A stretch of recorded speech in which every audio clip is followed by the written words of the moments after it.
The common lies told to previous generations will be, and already have been, repeated to future generations.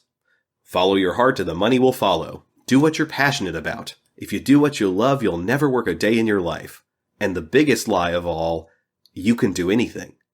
It should be painfully obvious by the disaster of the millennials that these are bold-faced, patent lies. They are not true. They are not based in reality. And in being so, they should be completely ignored. However, especially if you are younger, you are going to be heavily tempted to believe these lies because they're precisely what you want to hear. Doubly so when you consider that nearly every elder in your life is parroting these same sweet-tasting lies. And triply so when American culture itself was founded on the land of opportunity in achieving your dreams. It's almost un-American not to pursue your dreams.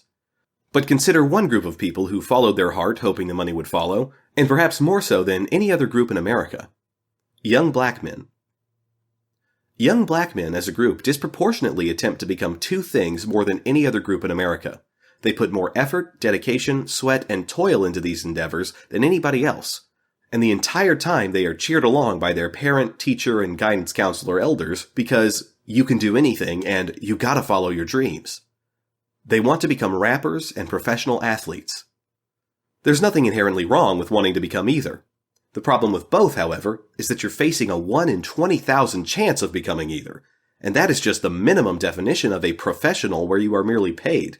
Not an all-star LeBron James or a Snoop Dogg, but rather one of the thousands of low-paid no-name rappers and minor league athletes who likely have to work another job to make ends meet. But how many millions of young black men pursued their dream and failed because nobody dared tell them the truth? Because nobody wanted to hurt their feelings? How many young black men do they send up on the metaphorical Omaha beach of lies to waste their entire lives chasing dreams that were simply mathematically not possible?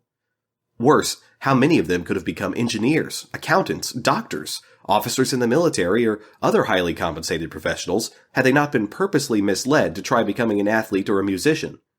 Instead, millions of them sit, operating at only a fraction of their potential because cowardly elders wouldn't tell them the truth, but would gladly regurgitate them sweet-tasting lies. The same can be applied to nearly any young person today. Nobody pushes you to become something practical like a plumber or an electrician. They encourage you to become teachers and social workers. Nobody pushes you to become a railroad worker or join ROTC. They convince you you'd make a great YouTube celebrity or online influencer. And the end result is precisely what we have with the millennials. The most grossly underemployed, underutilized, yet overly educated generation the world has ever seen. All with fancy college degrees. All with some pathetic side business that will never make it. All living below the poverty line. So do yourself a favor. Do not listen to your elders about what you can and cannot do. They simply don't know. Consult the Bureau of Labor Statistics instead about which of your dreams are feasible at bls.gov.